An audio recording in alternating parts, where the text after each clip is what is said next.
I'm excited. Else is ageless. They just, Yeah, they're all just in school for high plug school. and play, plug and play. But as far as Jason's concerned, what?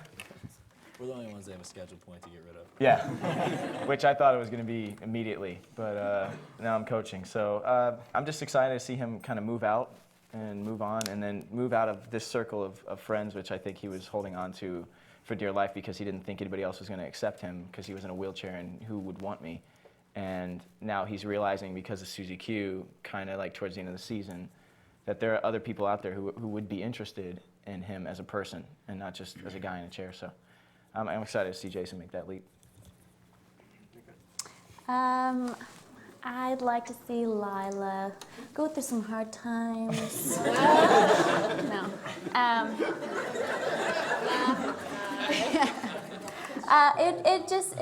The last half of the season has just been really fun to grow with her, actually, myself. I just can't wait to see what the writers, challenge me with next year, hopefully. It'd be fun to watch her get away from the guys and find her own independence and make a life for herself and worry about herself as opposed to everyone else. I think that'd be interesting, and then who knows?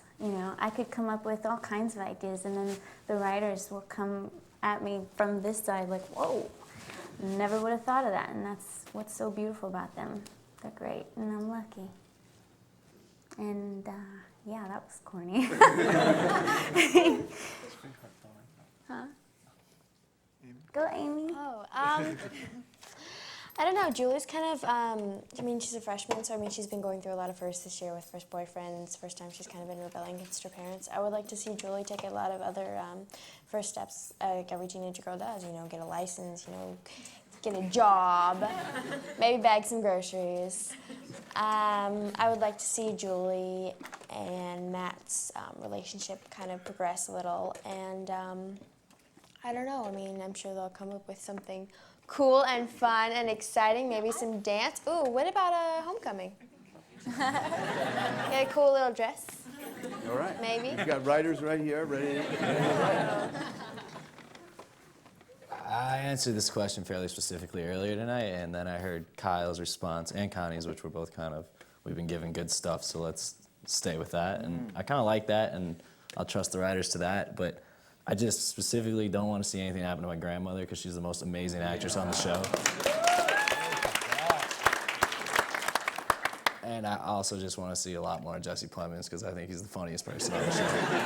I swear to God, if you watch scenes between the two of us very often, you'll notice that my face is cut out of it. Like, almost to the point where I'm not there because I cannot keep a straight face around him. He's hilarious. Jesse and Brad Leland have never been together, have they? That would be a hot team. Buddy Garrity and the two Buddy. That would be hot. I don't think they've ever had a scene together, have they? No. Have you not? No. Andrew gets a job at the dealership. That's a good idea.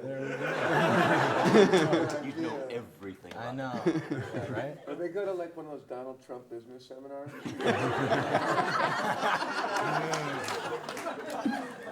That'd be a whole different show. Jason, it's gold. Did you, for the last episode, the team, they won the state, and they Yes. won state. Was there a lot of thought behind that? Like, if we Oh, win yeah. this year, then Oh my God. what's the reason? So much thought, so many opinions. It's funny with the show. When we started after this brilliant pilot that Pete wrote and directed, the pressure to keep that up was like ridiculous. There was so much pressure, and I felt a lot like Coach. I felt like I was given this job, and I felt like everybody was saying, "Hey, you're going to be able to do it. You're going to do it. Well, how the fuck are you going to follow that up?" And in any case, we started by with the first few episodes, and everybody responded to them. And they were really positive. And the joke in the writers' room was, "When's it going to end? When's it going to? When are we going to hit that moment where everybody comes down on us?" And it never happened. Everybody just kind of went with every wacky idea we wanted to do for every character. And the only time when there was ever discussion, when I had to go through like really long conversations with everybody at the the network, the studio, every producer on the show, was whether they were going to win or lose this game. And internally with the writers, we went back and forth and back and forth. It was a lot of we went through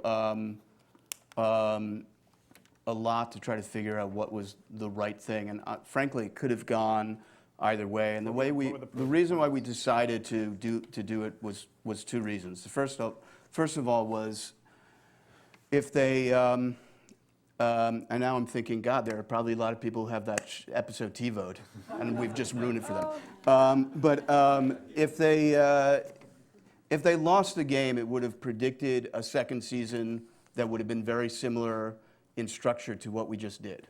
You know what I mean? About this underdog team that was coming, how far they're going to go, how far they're going to go. And we felt like we couldn't repeat that. We couldn't do the same thing. And the second thing is that we felt like since we were introducing this idea of, of the coach and the wife potentially being sort of their marriage being challenged because they're living in two different places. And we were sort of thinking that was kind of the cliffhanger, and that was the thing that we were sort of wondering about. And we didn't want to do that. And then also, we felt like it was going to be like too much to add the loss, to have that on top of the loss. And we felt that the character stuff was more compelling and interesting to us, and seemed to be like where the show was moving and moving forward with the show. And but yeah, there's a lot of talk and a lot of opinions about winning or losing.